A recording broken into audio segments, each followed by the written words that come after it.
La siguiente charla, como comentó ayer Óscar, va a ser sobre posiblemente lo más importante en este tipo de pacientes, que es el citomegalovirus y otro tipo de herpes virus, que en este caso la van a realizar el doctor Tony Adrover del Hospital Son Llàtzer, internista del Hospital Son Llàtzer, y el doctor Pablo Fraile, microbiología del Hospital de Son Espases. Agradecerles a los dos que participen con nosotros y vamos a empezar. Buenas. Bueno, como ha comentado Arias, soy Pablo Fraile de microbiología de aquí de Son Espases y bueno, voy a comenzar la charla del citomegalovirus y otros herpesvirus en el paciente inmunocomprometido. Los herpesvirus son una familia bastante amplia de virus, comprende más de 100 especies conocidas, pero de estas solo 8 se conocen que infectan a humanos. Todos son bastante conocidos. El primero es el herpes simple tipo 1, el herpes simple tipo 2, el herpes 3 o varicela zoster, el herpes 4 o Epstein-Barr, el herpes 5 o citomegalovirus y luego los herpes humanos 6, 7 y 8. ¿Qué tienen en común todos estos herpes virus? Pues lo principal es que son 4 características. Las primeras son que poseen enzimas únicas para la síntesis de ácidos nucleicos, lo que da una oportunidad única para desarrollar antivirales directos frente a estos virus. La segunda es que el ensamblaje del ADN y la cápside se dan ambos en el núcleo. El tercero es que la célula infectada, al liberar los viriones, muere. Y la más característica de todas, la que nos vamos a centrar, es la latencia. La latencia es la capacidad de permanecer inactivo dentro de un tejido del cuerpo, normalmente de por vida. El tropismo que para tener latencia hacia un tejido u otro va a depender del tipo de herpes. El herpes 1, el herpes 2 y la varicela zoster suelen tener latencia en los ganglios de la raíz dorsal. El herpes 1 en los superiores, el herpes 2 en los inferiores y la varicela zoster normalmente en los de la región lumbar y también a veces en superiores. El citomegalovirus se conoce que tiene latencia en los núcleos de las células endoteliales de los vasos sanguíneos, aunque también se ha encontrado distribuido por distintos órganos del cuerpo. El Epstein-Barr normalmente solo se conoce en 2 lugares, en los linfocitos y en las células epiteliales de la orofaringe y en las glándulas salivales. Y luego, por último, los menos conocidos son el herpes 6, el herpes 7 y el herpes 8, que bueno, son los menos estudiados. No se conoce muy bien cuál es su reservorio de latencia, aunque también se ha encontrado dentro de los linfocitos. Sobre todo me voy a centrar en el citomegalovirus, ya que es el virus más importante en este tipo de pacientes inmunodeprimidos. El citomegalovirus es un virus de distribución universal, infecta a personas de todas las edades y no tiene patrones de transmisión estacionales ni epidémicos. ¿Cuál es su epidemiología? Pues bueno, en un principio es bastante amplia dependiendo de la situación geográfica en la que nos encontremos. Normalmente en América del Sur, África y Asia ronda en torno a un poco menos del 90% y en zonas de Europa y Estados Unidos y Canadá en torno al 40%. ¿Cuál es la prevalencia que tenemos en España? Pues no hay datos muy actualizados. Los últimos que he encontrado son de 2007, donde se encontraba una prevalencia cercana al 84%. Lo que se supone ahora es que esta prevalencia ha disminuido bastante. Los últimos datos, por ejemplo, de Países Bajos, rondan en torno a un 20 o un 30% de seroprevalencia, cosa que es una disminución bastante significativa. En los países del Mediterráneo se supone mayor, pero como digo, no hay datos publicados. Sí he encontrado en algunas sesiones de algunos hospitales que ellos encontraban una seroprevalencia del 60%. Nosotros aquí no teníamos datos, antes sacábamos los datos de la prevalencia de mujeres embarazadas, ya que estaba dentro del cribado. Pero bueno, lo que he hecho ha sido sacar las embarazadas que sí que se les habían pedido desde primaria, que eran embarazadas que no tenían ninguna patología. Y la N es muy pequeña, pero la prevalencia también ha salido en torno a un 60%, o sea que más o menos se puede estimar que esa es la prevalencia española. ¿Cómo se transmite? Bueno, la vía principal es el contacto directo. Las personas que están infectadas por el virus, tanto las asintomáticas como las sintomáticas, excretan el virus durante meses o incluso durante años. También existe la vía transplacentaria, pero bueno, no es importante en estos pacientes. Y las que son más importantes son las transfusiones de productos sanguíneos y, sobre todo en trasplantados, la exposición a tejidos y células de madre hematopoyéticas que estén infectadas. El tema más importante de los herpesvirus es la reactivación. Después de la infección primaria, como he comentado, llega un periodo de latencia. ¿Por qué existe este periodo de latencia? Bueno, pues es una cosa que no se conoce muy bien. Se ha propuesto que es un mecanismo evolutivo en el que tanto el huésped como el virus se ven favorecidos. El huésped humano, una vez infectado, adquiere una especie de inmunidad durante toda la vida para estos virus y el virus adquiere un huésped de por vida. La multiplicación del virus dentro del estado de latencia se produce por la propia división celular eucariota de la célula infectada. Esto hace que a veces haya una especie de generación genética en el virus, y entonces de vez en cuando se reactiva para generar viriones nuevos. Estas reactivaciones normalmente también tienen un beneficio por ambas partes. El virus se renueva y el sistema inmune del huésped se entrena. Esto es como digo, una especie de simbiosis que se ve desequilibrada cuando el sistema inmune del huésped está inmunocomprometido. Entonces se puede producir unas reactivaciones que son las que son peligrosas. ¿Qué significado clínico tiene la infección en inmunocompetentes? Así un poco breve, pues la mayoría son asintomáticos y depende mucho de la celularidad de los linfocitos CD4 y CD8. En un principio, el cuadro más típico es la mononucleosis infecciosa, que es un cuadro que imita el cuadro por Epstein-Barr, pero con heterófilos negativos y con menos cuadros de faringitis exudativa. Y luego raros, pues afecciones directas a ciertos órganos, que dan cuadros de colitis, hepatitis, neumonía, uveitis, etc. Sí que se ha visto que en pacientes que sí que son inmunocompetentes, pero que son pacientes en estado grave, pues es un factor de comorbilidad para adquirir otras infecciones, más tiempo no, generalmente de ventilación mecánica, de días de cama en el hospital, etc. Y bueno, lo que nos interesa es el huésped inmunocomprometido, sobre todo los huéspedes que tienen comprometida la inmunidad celular, tanto a nivel congénito como adquirido, en pacientes SIDA, quimioterapias, trasplantes de órgano sólido, trasplantes de precursores hematopoyéticos, etc. Estos pacientes se enfrentan a tres situaciones: a la reactivación de su propio virus, a la reinfección, normalmente en trasplantados por órganos que están infectados con otra cepa, o a la primera infección. Los cuadros más graves suelen ser los de primera infección, pero las reactivaciones y reinfección también son importantes. En los pacientes trasplantados se ha estimado que hay una variabilidad entre el 20 y el 60% de desarrollar la enfermedad por citomegalovirus durante el primer año. Esto sobre todo es una incidencia mucho mayor en los donantes, en los receptores de trasplante que son seronegativos, cuando el donante tiene un órgano, cuando el órgano es de un donante seropositivo. Esta variabilidad de desarrollar la enfermedad depende mucho de la inmunoterapia que se tome o también del órgano trasplantado. Y también en los pacientes VIH los cuadros suelen ser más asociados a una reactivación en estado avanzado de SIDA, en pacientes por lo menos que tengan menos de 100 CD4. Y los cuadros más típicos suelen ser la retinitis. En tratamiento no me voy a centrar mucho porque hablará luego el doctor Adrover, pero bueno, mencionar simplemente los fármacos que hay aprobados en un principio: ganciclovir, foscarnet, cidofovir y también está aprobada la inmunoglobulina. Actualmente comentar que no existen vacunas para prevenir la enfermedad por citomegalovirus. Sí que hay vacunas en desarrollo, pero no están orientadas a estos pacientes, sino en embarazadas para evitar la infección congénita. Esto es un poco el esquema de dónde actúa cada fármaco. Casi todos actúan sobre la DNA polimerasa.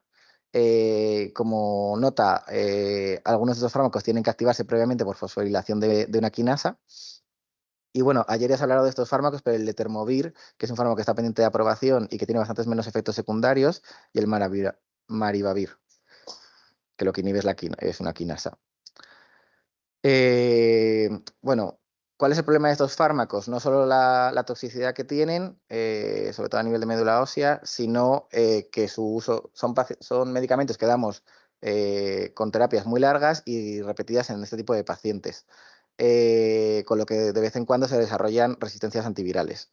Las más conocidas son las mutaciones de las fosforilasas, la UL97, que da resistencia al ganciclovir y al vanciclovir, y también a maravivir, pero sí que es verdad que no comparten mutaciones de resistencia.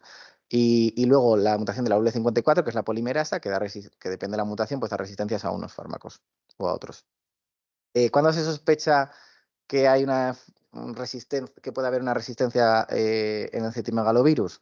Pues cuando el paciente empeora o se produce una nueva enfermedad por citomegalovirus después de mínimo 6 semanas o más, estando expuesto a la exposición acumulada a medicamentos antivirales. A nivel microbiológico, sí que se dice que es cuando existe persistencia o sobre todo aumento de la carga viral después de más de 5 meses de tratamiento. ¿Qué pruebas existen de sensibilidad? Pues dos principalmente, los ensayos de reducción en placa, que suelen ser los gold estándar. Son básicamente, te indica cómo crece el virus desde diferentes presencias de concentraciones de antivíricos.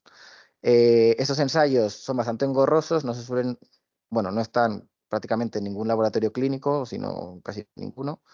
Em, Tienen algo de riesgo biológico y aparte son subjetivos. Por lo tanto no están nada extendidos. Los que están más extendidos son los ensayos genotípicos.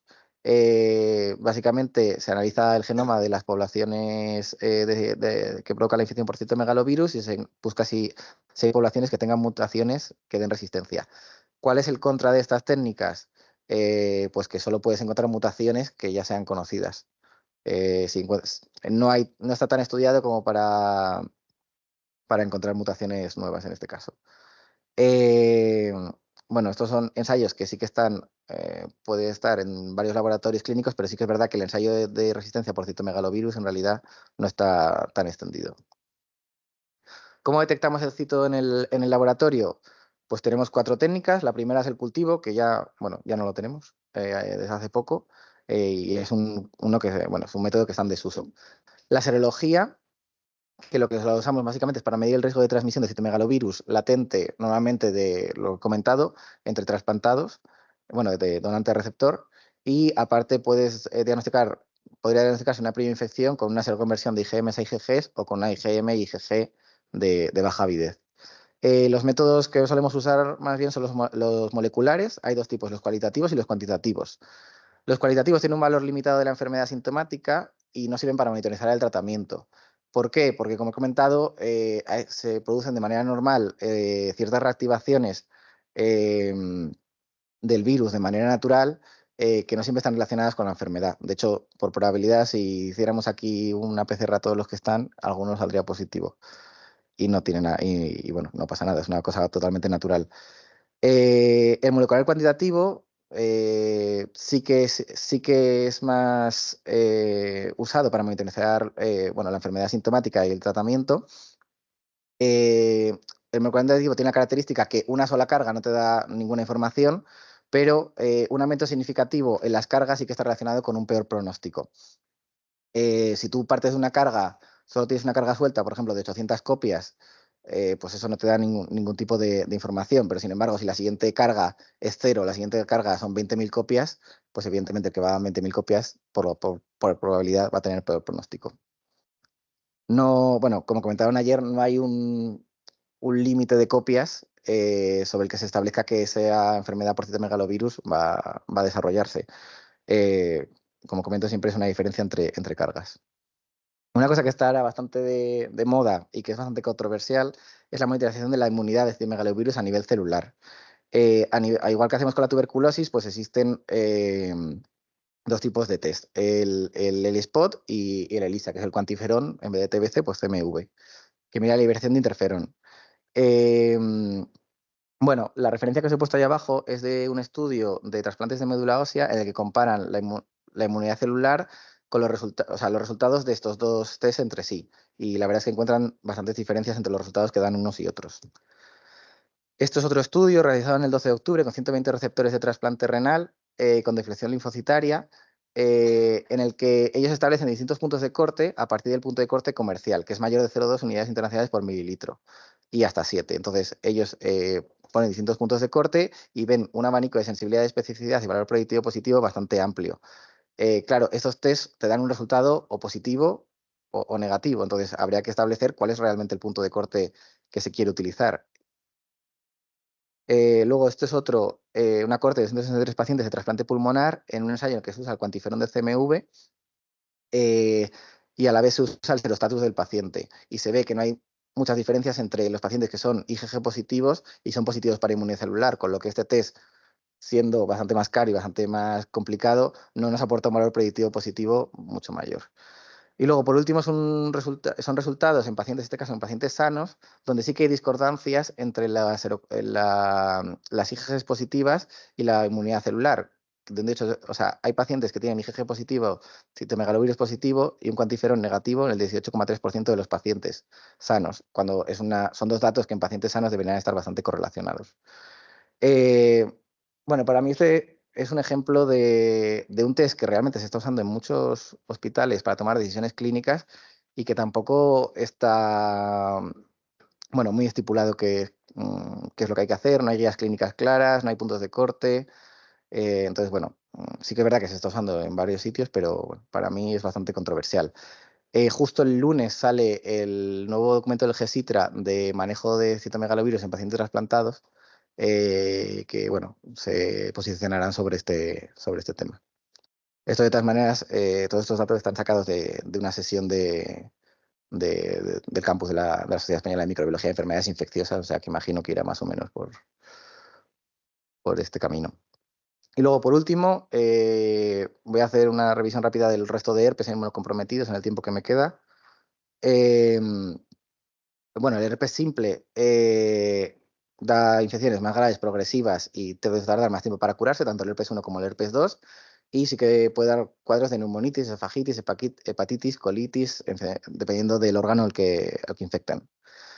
La varicela zoster sí que es bastante interesante porque, bueno, estos son datos sacados de una sesión de la Consellería de Salud Pública, donde se ve que la incidencia por cada 1.000 habitantes es 200 veces mayor en trasplantes de precursores hematopoyéticos, de trasplantes autólogos, tanto al primer año como a los 5 años, en comparación con la población general. Incluso son bastante más altos que otras causas que comprometan la inmunidad, como son el VIH, los receptores de trasplantes de órgano sólido.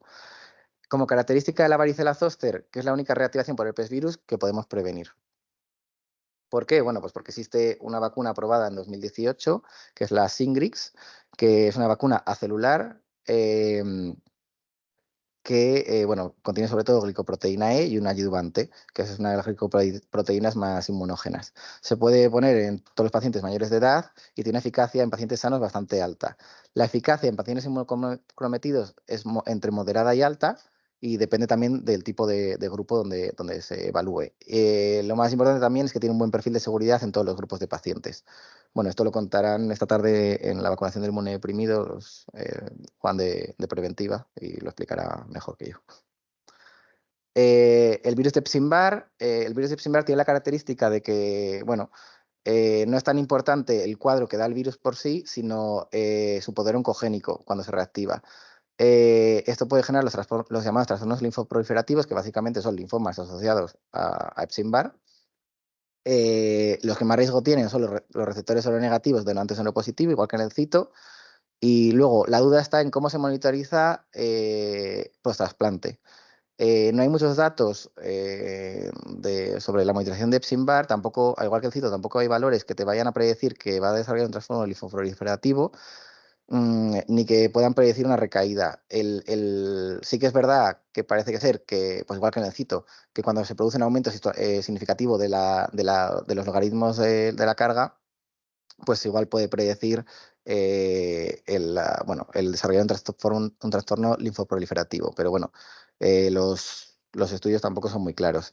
Y luego, ¿a quién se tiene que monitorizar? Pues en un principio estaría recomendado a los de alto riesgo, que serían estos receptores seronegativos, y también depende mucho de la inmunoterapia que te pongan y el tipo de trasplante que se haga. Esto es una tabla donde vemos que la incidencia de trastorno linfoproliferativo, dependiendo del tipo de órgano que se trasplante, bueno, pues es bastante mayor en los trasplantes de pulmón y corazón. Y por último, el resto de herpes, que como he comentado antes, son los menos estudiados, que son el herpes humano tipo 6, que sí que está bastante documentado que induce al rechazo del órgano y que está relacionado con otras infecciones oportunistas, como por ejemplo también la del citomegalovirus, con todas las complicaciones que hemos visto. El herpes 7, que sí que se han contado a las 2-4 semanas post-trasplante, pero que no está muy bien documentado cuál es su papel. Y por último, el 8, o el asociado a sarcoma de Kaposi, que es la neoplasia más frecuente asociada al VIH, bueno, en Estados Unidos y en otros sitios también. Y también se ha visto que en trasplantados, sobre todo se ha documentado a partir de los años 60 en trasplantados de riñón, eh, que se ha visto que pueden ser hasta unas 200 y 400 veces más predisponentes a desarrollar el sarcoma de Kaposi que la población general. Casi todas las afecciones pueden ser de la piel, aunque también se han visto extracutáneas. Y por último, que bueno, las pruebas de Bueno, diagnóstico bon de dia, som estos Antoni de 3 Rovira últimos de virus, Sant Llàtzer. del Mi diagnóstico que hacemos en intención microbiología, era tienen un valor limitado porque, aprovechar la bueno, sesión para no siempre intentar se asocian entender un poco más de con la enfermedad citomegalovirus. que nos De encontramos. citomegalovirus sabemos que es un virus muy antiguo, que lo conocemos hace mucho tiempo. Sabemos algo que pasa con el citomegalovirus en pacientes trasplantados, pero tenemos poca o ninguna información, o hay muy pocos estudios respecto a los pacientes inmunocompetentes o otros inmunocompromisos. Voy a intentar complementar un poco la información que ha dado Pablo antes y voy a explicar un poco la fisiopatología. Creo que es lo más relevante de mi sesión, de la parte de mi sesión, porque entender la fisiopatología te hace pensar un poco lo que puede pasar en cualquier paciente y esto creo que es lo más importante para dar una información general en 15 minutos, que es muy poco tiempo para profundizar sobre este tema. Bueno, como ha explicado Pablo, es un herpes virus, es un tipo 5, tiene un periodo de incubación bastante rápido, de 2 a 12 semanas, y como todos los herpes, establece latencia, y esto es fundamental. Esto es lo que el paradigma del citomegalovirus, yo creo que está en la latencia que establece en el organismo. Es verdad que la infección puede ir junto con la hepatitis B en muchas ocasiones y este virus infecta sobre todo a personas en cualquier ámbito mundial, en cualquier población y en adultos generalmente en zonas de países desarrollados y en los países subdesarrollados en niños más frecuentemente. Tener en cuenta que se controla el virus una vez ha hecho la infección, la primera infección, con una impotente respuesta inmune, y esto es lo que después establece toda la fisiopatología del virus. Como ha comentado Pablo, la fuente más importante de transmisión es la oral, a nivel de la saliva de los niños, también por la orina podría transmitirse, y en personas adultas la vía sexual también es importante. Como todos sabemos, los trasplantados y los derivados de la sangre también son fuentes de infección. La fisiopatología. Nos ponemos en este escenario, tenemos una primera infección, generalmente por mucosas. La infección se establece crónica y aquí pueden pasar dos cosas. Uno, que el virus se quede latente, y esto suele pasar en las células hematopoyéticas, generalmente en los precursores CD34 y CD33, que son las células mieloides, en los monocitos y también en las células endoteliales. Y esto tiene su importancia porque, claro, si se establecen células endoteliales, cualquier órgano vascularizado que trasplantemos, evidentemente puede haber virus. Y después de esta infección crónica que está latente, que latente quiere decir que el virus hay virus ahí, pero no está en replicación, puede pasar una segunda cosa, que es que ese virus en otros órganos, generalmente partes de las células blancas, los macrófagos, fundamentalmente, puede estar activo, o sea, haber una replicación, haber estado de replicación quiere decir estar de infección persistente, pero aquí es la importancia del sistema inmune. El sistema inmune tiene la capacidad de controlar esa infección persistente en estos lugares y es el equilibrio que hace que el virus esté en este organismo durante tiempo largo sin que pase más allá de estos dos escenarios. Pero hay ocasiones que hay una reactivación. ¿Estas ocasiones cuáles son? Las que tenemos establecidas muy claramente. Cuando hay una inmunosupresión farmacológica para la razón que sea, periodos de estrés que conlleva también inmunocompromisión o inmunosupresión propia, digamos, pero esta circunstancia siempre está controlada por el sistema inmune. El sistema inmune y el citomegalovirus tienen una convivencia de amor, se quieren. Uno enseña al otro cómo actuar contra él mismo. Pero esto en momentos dados puede haber un cambio, que es que el citomegalovirus diga, bueno, pues yo, que era un invitado en esta casa, quiero ir a más habitaciones de las que tengo. ¿Vale? Tú me has dejado entrar en la cocina y en el baño, pero yo quiero entrar en otras habitaciones. Y ahí es donde se provoca el problema. Tener en cuenta que hay células muy importantes con el citomegalovirus y con cualquier infección viral, y estas células son los CD4, CD4 y CD8 también, ¿vale? Las células T. Esto en la primera infección, en la infección inicial, estas células tienen un papel fundamental de memoria y de trabajo para controlar la infección, Pero como he dicho, este virus queda contonado en células y durante esta replicación persistente también hay una interrelación. Por tanto, nos estamos comunicando. Yo estoy aquí, tú me vas a conocer, me dejas de estar aquí, pero no me dejas salir más allá. Bueno, nos vamos conociendo. Y esto lo que crea es la inmunidad innata y adaptativa durante el tiempo. Y después hay la expresión de la fase de latencia. Es importante señalar en este momento que una célula importantísima en la infección de citomegalovirus es el CD8 y sobre todo por la segregación del interferón gamma. La falta de interferón gamma está íntimamente relacionado con cargas virales altas del citomegalovirus. La latencia es muy compleja, el sistema de donde establece la latencia es muy complejo, pero fundamentalmente, no sé si se ve el cursor ahí, no. ¿Sí? Vale. Sobre todo en las células de la médula ósea, en las precursoras y en las células endoteliales. Es donde establece la latencia. También se ha visto que puede ser en las células intestinales. Bueno, lo importante de esto, y que esto es fundamental, cuando hay un estímulo, sea que sea el estímulo, esta latencia que está ahí en la célula tranquilito, el estímulo generalmente son células citoquinas o marcadores inflamatorios, precursores inflamatorios, hacen que se active la célula que estaba dormidita, tranquilita, y comience a hacer su proceso de renacer, de seguir para adelante. ¿Qué quiere decir? Que el monocito que estaba en maduración comienza a producirse este monocito por estímulos inflamatorios. Estos estímulos inflamatorios lo que hace es también activar la replicación de citomegalovirus. Y esto en condiciones adversas, cuando hay una inmunosupresión, tiene su papel. Os explicaré un poco más adelante el motivo. ¿Vale? Esto es para hacer una foto de la complejidad de la activación de citomegalovirus y el control de citomegalovirus en el estado de latencia. La patogenia, como os he dicho, hay un estado de latencia y hay un estado de replicación.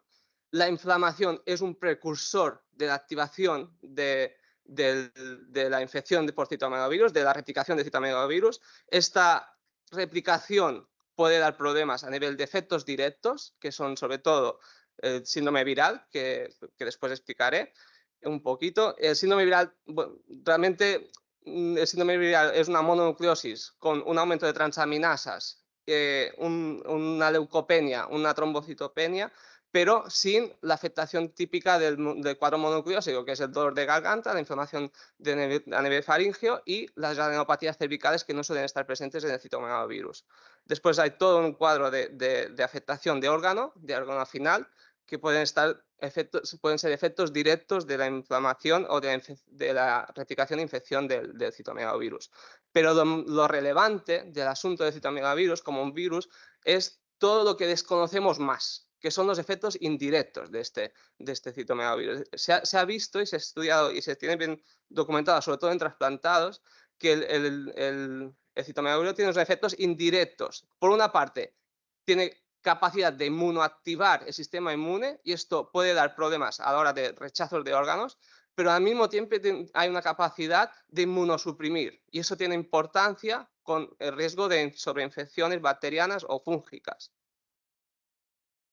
No es lo mismo una infección, una viremia y una enfermedad final, pero cada una de ellas es importante que venga anteriormente por no me sale preadecer, lo digo bien, si dirlo en castellano a veces me cuesta. Perdonad. Bueno, infección. Hay una infección que esto activa el citomegalovirus, está en replicación, está produciendo enfermedad en el lugar de donde está acantonado, pero aquí hay un paso fundamental, que es la viremia. Una cosa es que esté en la infección activa a nivel del endotelio, a nivel de la médula ósea, o el paso a viremia, que es que el virus pasa a la sangre, es importante para detectarlo y una vez detectado este problema, que es la viremia, sabemos que la probabilidad que haya una enfermedad final es posible. Por tanto, es un punto intermedio. Lo que os he explicado antes, se hipotiza que un motor muy importante de la reactivación del virus es la inflamación. Las citocinas la activación inflamatoria, la cascada inflamatoria, son precursores de la afectación, de la replicación y de la continuidad de la infección a otros órganos del citomegalovirus. Esto está establecido en cuadros de sepsis, por ejemplo, que se ha visto que en cuadros de sepsis donde hay una replicación activa del citomegalovirus, unas viremias altas de citomegalovirus, hay mayor afectación de complicaciones bacterianas. Esto es un artículo, es un metaanálisis publicado en el 2018 que nos dice o querían estudiar cómo ver si un marcador subrogado, que era la viremia, era capaz de predecir la transformación en enfermedad de órgano final. Es un metaanálisis bastante importante, con más de 64 estudios de la final, y lo que se ve en este estudio es que la carga viral es mucho mayor en pacientes con enfermedad final, o sea, con afectación de órgano final, respecto a viremia asintomática, ¿vale? Por tanto, un paciente que tiene una enfermedad establecida, una colitis, por ejemplo, una retinitis, tiene una viremia en sangre mucho mayor. Se relaciona la cinética de carga viral con la probabilidad de desarrollo. Un aumento progresivo de la viremia, lo que se ha visto en este metaanálisis es que aumenta el desarrollo de enfermedad. También se mostró que tasas bajas de viremia o poca enfermedad en los pacientes que tenían profilaxis antiviral, en los trasplantados. Este metaanálisis hace referencia a trasplantados, perdona que no lo he dicho antes. Y tratar la viremia asintomática también resulta en baja incidencia de enfermedad posterior.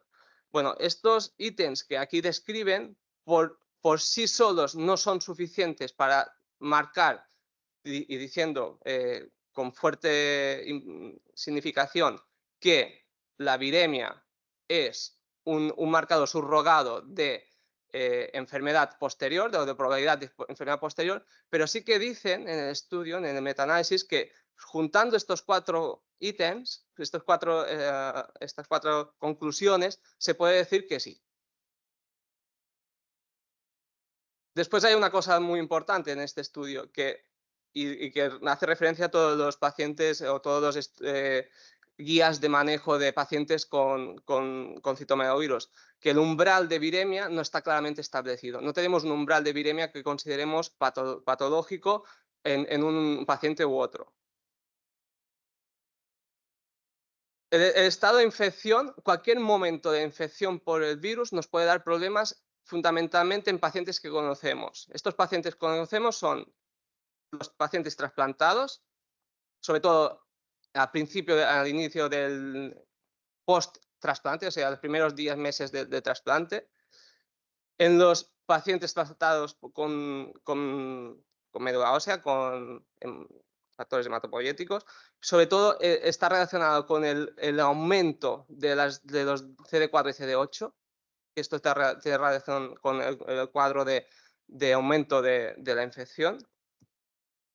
En los pacientes VIH, cuando los CD4 bajan por debajo de 100, sabemos que las pacientes gestantes, sobre todo en el primer trimestre, tienen riesgo de infección y de complicaciones posteriores, pero hay una amalgama de pacientes que tenemos y desconocemos qué puede pasar. En esta amalgama de pacientes hay varios estudios en pacientes en UCIs, con cuadros éticos severos, que no se sabe el valor y la traducción patológica del citomegalovirus descubierto o hallado en varios órganos en pacientes con cuadros sépticos o viremias en pacientes con cuadros sépticos. No sabemos qué pasa con los pacientes con otro inmunocompromiso, como pacientes con enfermedades autoinmunes que están bajo fármacos, pacientes con desnutrición. No sabemos cómo puede afectar este estado latente, estas posibles infecciones, este inmunocompromiso, esta inmunomodulación del virus en estos pacientes. Y aquí os pongo un pequeño ejemplo, un caso clínico que he tenido recientemente, bueno, que tengo recientemente ingresado.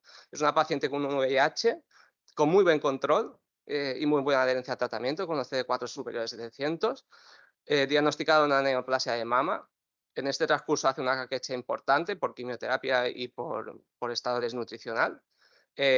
Ingresa por un cuadro de suboclusión intestinal sin claramente ninguna causa y picos febriles intermitentes. Un estudio amplísimo, diagnóstico, intentar de pruebas complementarias muchísimas. Acaba haciéndose incluso un PET, pensando que podía tener una recidiva por este cuadro que no quedaba claro, o sea, subocclusión y fiebre. En un momento dado me planteo a ver qué más puede haber y es cuando pienso en el citomegalovirus. Le hago una viremia que tiene una carga detectable de creo que eran 20.000 copias, lo estoy diciendo de memoria, y lo que me llama la atención es que de esta suboclusión intestinal había mucha distensión a nivel colónica. Le plantea hacer una colonoscopia y se ve una úlcera a nivel de recto. ¿Vale? Se toman biopsias y también me sale carga citomegalovirus positivo. Claro, aquí en mi planteamiento es, esta paciente, el factor de riesgo más importante que ha tenido probablemente es la desnutrición. A pesar que sea una paciente con la neoplasia activa, bueno, recién operada y con la quimioterapia de meses hacia meses, y tener un VIH, probablemente lo que ha condicionado más la replicación del virus ha sido la desnutrición. Por eso aquí mi paro la sesión en este momento, porque aunque hable más de trasplantados, que son los pacientes que conocemos más, a lo mejor tendríamos que plantearnos un poco más en pacientes que no sabemos clínicamente qué les está pasando, a ver si el citomegalovirus está dando la cara por alguna parte. Pero bueno, esto es una hipótesis muy mía, no basada en ningún tipo de argumentación. Pacientes con riesgo para infección de citomegalovirus, esto es una revisión. Claramente los pacientes que tenían más compromiso y más infecciones por citomegalovirus son los pacientes trasplantados de órgano sólido, seguidos de trasplantados de precursores de hematopoieticos o hematopoieticos, y después en otras, sobre todo el VIH con infección activa o sin tratamiento, pero bueno, fundamentalmente los trasplantados. Factores de riesgo de progresión. Como os he dicho, los más importantes son la primera tabla y la cuarta, perdonad, ¿vale? La columna, perdón. ¿Qué nos dice esto? La incidencia de enfermedad final está relacionada con la viremia del paciente. Estos pacientes trasplantados tenían viremias muy altas y también, por lo tanto, mucha enfermedad.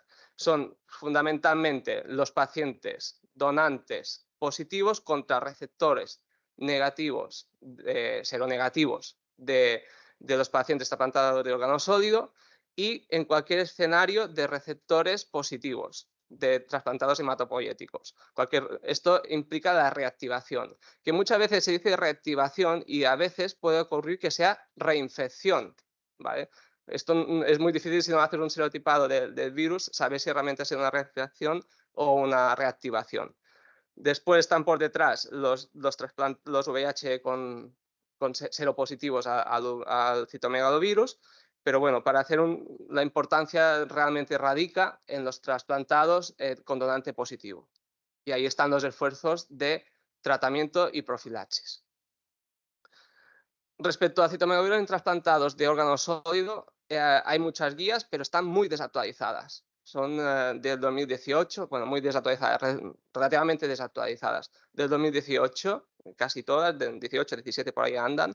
Las europeas, las españolas, las de Gesitra, y Gesitra hace autocrítica, dice que es bien hora de ponerse a trabajar en ello porque queda mucho trabajo en este aspecto. ¿Qué pasa con el paciente trasplantado de órgano sólido? Aquí conviven dos cosas importantes. Es un paciente que ha estado inmunosuprimido no por fármacos, sino por todo el proceso de un trasplante, lo que conlleva un trasplante. Y yo aquí vuelvo a hacer hincapié en que no es solo los fármacos que inmunosuprimen, el estrés, la desnutrición.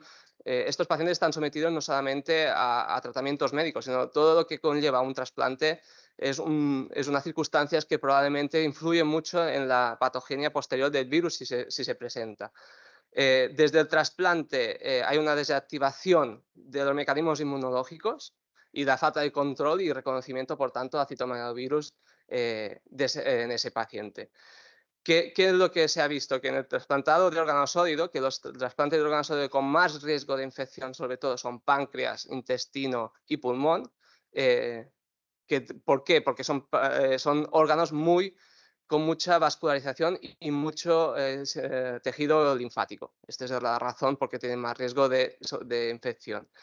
se produce el trasplante y eso es el proceso de reactivación del virus en un donante positivo contra un receptor negativo, se suele producir a los pocos meses, entre 1 y 3 meses.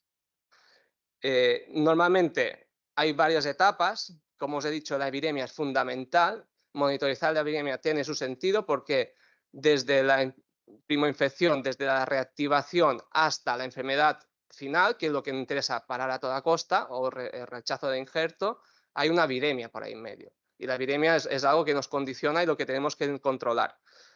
Y eso tiene sentido después en el tratamiento que explicaré.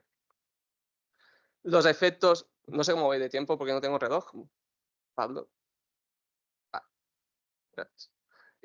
Importante, la infección latente puede activar el citomegavirus en estos pacientes, en estos trasplantados de órgano sólido. Hay unos efectos directos que conocemos, que son el síndrome viral, que nos da poca importancia, realmente son asintomáticos los síndromes de primoinfección o de infección inicial en cualquier paciente. Pero después sí que puede dar una enfermedad invasiva. Estos efectos directos, la nefritis, sobre todo, la colitis y la retinitis, son por orden de frecuencia, sobre todo la colitis y la retinitis son muy frecuentes en estos pacientes. Pero todos los efectos indirectos son no menos cabables, sobre todo la inmunosupresión que os he explicado, y esto tiene razón. El citomegavirus vive en el monocito, en el macrófago. Claro, estos monocitos y estos macrófagos son poco fuertes ante infecciones. Es una traducción simple. ¿Qué quiere decir? Que el monocito no tiene capacidad de hacer bien su trabajo. Es un monocito infectado por el citomegavirus, su actividad está inmunodeprimida, está inmunocomprometida, el propio monocito. Por tanto, si tenemos un sistema inmune que está fallando, nos está dando problemas para controlar otras infecciones. Y por eso es cuando aparecen las infecciones oportunistas, en parte culpa a este problema. Pero después hay toda una serie de amalgama de inmunomoduladores que ejerce el citomegavirus que pueden desencadenar en enfermedades tipo autoinmune y en enfermedades contra el injerto. En el pulmón nos puede dar problemas, generalmente es a nivel de la bronquiolitis obliterante. En el riñón es un rechazo agudo, generalmente, también puede dar nefropatía y efectos vasculares. Y en el corazón, sobre todo, lo que llama la atención es una arteriosclerosis muy acelerada que puede dar rechazo al final del trasplante. En el hígado, sobre todo, puede activar el hepatitis C y después un síndrome muy desagradecido que es el síndrome del ducto biliar evanescente, que quiere decir que los conductos biliares intrahepáticos se van destruyendo, en relación a la inflamación y todo el proceso este que os estoy contando. Respecto a los trasplantados de precursores hematopoyéticos o hematopoyéticos, importante, el riesgo es más grande en el paciente alogénico y sobre todo cuando hay una depleción de células T, como os he explicado, son fundamentales las células T para el control de la infección y la latencia del citomegavirus, sobre todo si el donante no está emparentado, igual que la HLA, y sobre todo en pacientes que tienen altas dosis de corticoides. La enfermedad de órganos terminales siempre ocurre en pacientes seropositivos. Aquí la importancia es el receptor. El receptor seropositivo tiene más riesgo que no si no es receptor seropositivo. ¿Cuándo se producen los trasplantados de médula ósea? Fundamentalmente pronto, los 30 a 100 días. Es cuando hay el riesgo de infección, de propagación y de enfermedad final del citomegavirus. Y aquí se establece en los trasplantados, en los dos tipos de trasplantes, en los sólidos y en los de hematopoyéticos, dos profilaxis que se utilizan hoy en día para intentar que esta patología que conocemos en estos pacientes, que puede dar muchos problemas a nivel de sobreinfecciones, a nivel de rechazo de órgano y complicaciones generales del paciente, hay dos terapias de profilaxis para intentar que esto no se produzca. Uno es la universal. La universal, sobre todo, se hace en pacientes trasplantados de órgano sólido. Se hace generalmente con ganciclovir o valaxiclovir. Esta terapia es fundamentalmente, quiere decir, como tienes un riesgo alto, sobre todo en pacientes con trasplante de 2 órganos que he dicho con más riesgo de infección, pulmón, páncreas, intestino, es dar una terapia universal, que quiere decir todo el rato. Te damos una pastilla cada día, la terapia estándar profiláctica que todos conocemos, y vamos viendo cómo va. ¿Esta terapia la vamos a parar? Sí, en unos meses, depende del órgano, o unos años, depende del órgano. Va de 6 a 12 meses generalmente. Pues se hace un parón, se ve cómo está la situación y si el paciente se ve si se tiene que continuar o no con la profilaxis. ¿Qué pasa con el otro tratamiento que se está poniendo mucho en boga ahora, que está muy en marcha como tratamiento de pacientes, sobre todo en trasplantados hematopoyéticos? El gran hándicap que teníamos con los trasplantados hematopoyéticos era la mielotoxicidad que producía el ganciclovir. Paciente que trasplantas de médula ósea, tenemos un único fármaco que consideramos bueno, eficaz contra el citomegalovirus para controlar la infección, la enfermedad o la profilaxis, pero tenemos un hándicap, que es un paciente que está trasplantado de médula ósea, que le vamos a dar un fármaco mielotóxico. Y aquí, hasta que no hubo un fármaco nuevo que está ahora en marcha, la terapia que se profundizó y se quiso poner en marcha es esta, la terapia de tratamiento anticipado. ¿Qué quiere decir esto? Esto es un monitorizar mensualmente, dependiendo del paciente, a varios meses, porque la carga viral, como he dicho, la carga viral es fundamental para ver dónde estamos con el paciente, porque ni las serologías, saber si tienes una serología positiva o no, no quiere decir que tú tengas capacidad de hacer enfermedad. Pero la viremia, como os he explicado en ese metaanálisis, es la capacidad de predecir una posible enfermedad en un paciente con alto riesgo. Pues lo que hacen aquí con la terapia anticipada es van monitorizando la viremia y dan tratamiento cuando la viremia es positiva, y dicen positiva y no hay umbral, no se considera ningún umbral. Hay guías, hay grupos de estudio que proponen algunos umbrales, pero la verdad que la mayoría de lo que le he revisado, todos dicen cualquier umbral de detección de citomegalovirus en sangre es susceptible de tratamiento en paciente trasplantado. Y el tratamiento se hace al menos durante 15 días. Se hace una monitorización hasta que disminuyan los síntomas, si es un síntoma febril o un síntoma de cualquier tipo de síntomas compatibles con la infección, o la descenso de la carga viral. Para acabar y para decir 4 pinceladas de tratamiento, hay muchos fármacos antivirales, perdonad.